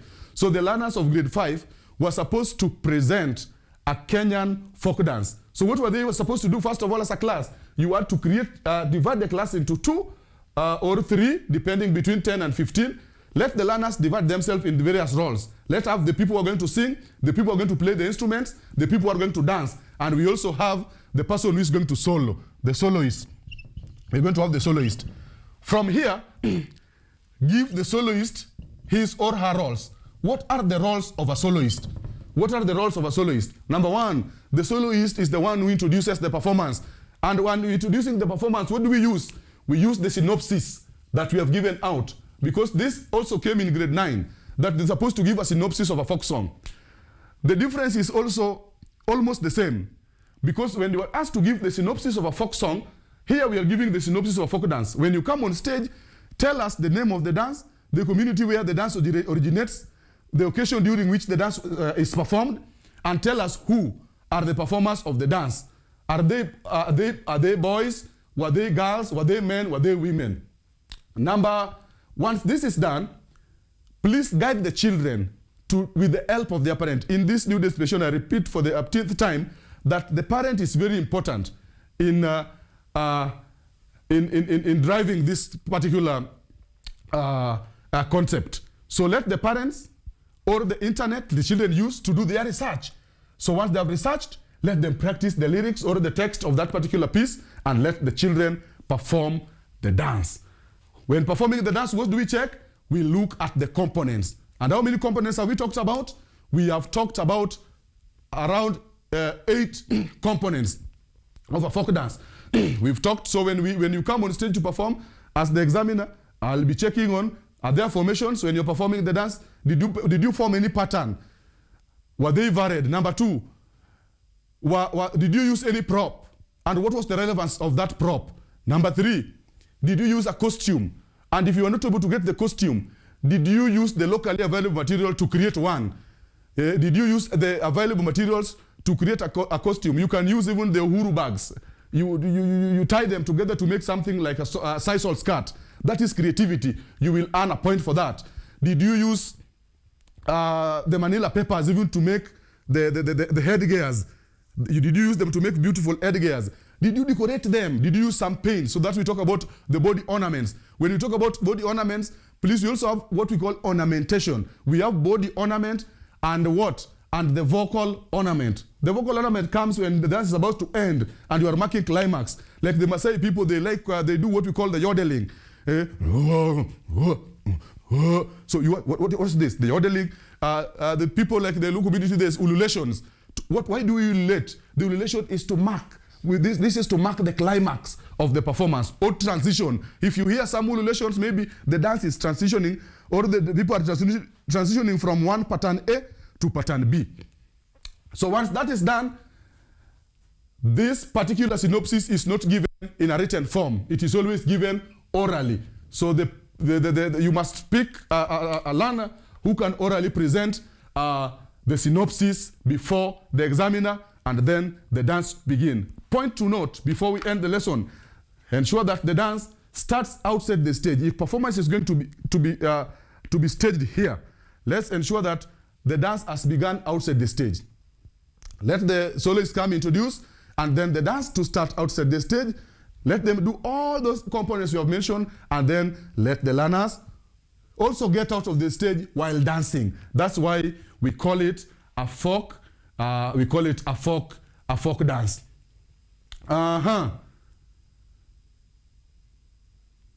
Transitioning. Let's talk about transitioning a bit. Let me talk about transitioning as also transitioning from one dance to another. Transitioning. Transitioning. How do we transition from one dance to the other? Or how do you, what signals that now we are moving to a next pattern or we are moving to a next song? Normally, some communities use whistles or we use whistle or we use the vocal ornamentation, ululations. So if we hear ululations, it means that we are transitioning from this dance to the other, or we are transitioning from this particular, formation to the next. So, my dear listeners, folk song is that simple. I mean, a folk dance is that simple, and please let us not confuse the folk song and a folk dance. A folk song emphasis is on singing. Wearing costume is optional. In a folk song, it begins on stage and ends on stage, whereas a folk dance starts outside the stage and ends outside the stage. In a folk dance, there are formations that signifies. That's a very key component. Number 2, there are props. Number 3, there are costumes, among other things that defines a folk dance. As I close this session, I want to give you an assignment. Identify a dance from at least 15 communities in Kenya and do research about that dance. For example, go to the Ribena or Ribena among the Abagusi. Please search, when was this dance performed, or when is this dance performed? Who are the performers of this dance? Which instruments are being used to perform this dance? And in what occasion was this dance performed? And please try to look for some movement in this dance and present it to your teacher. That is the research, the homework I'm leaving us with. Go and do your research from at least 15 communities. Identify a dance from any community in Kenya. Some communities add very many dances, very many. Identify the occasions, the name of the dance, the performance, the instrument, and why the name of that particular dance. Finally, the creative arts is a very interesting learning area that you should pick interest in. Because when you look at creative arts for grade 1, whatever is taught in grade 1 is exactly what is taught in grade 4. Whatever is taught in grade 2 is exactly what is taught in grade 3, in grade 5. And what is taught in grade 3 is also taught in grade 6. You can confirm that. If you are a parent watching, you go confirm. I'm sure at grade 3, if you had a child in grade 3, you made some string instruments. And also at grade 6, you made some string instruments. Those are fiddles. We will learn in depth about those particular concept in grade 3, 1, 2, 3, 4, 5 in that order. And the content is very spiral, a very interesting learning area. When we go to sports at this particular level, we must have learned, when we're doing this cultural folk dance, we have learned about netball, we have learned about football, we have learned about photomontage, among others. So take your time, go through the creative arts curriculum design, go through various items, because this is a practical learning area where most of the things that we are doing are just before us. We do them every day. Thank you so much for watching, and you can follow me on my Facebook at Oshenga Truth and YouTube to get more content on this particular learning area. Thank you so much.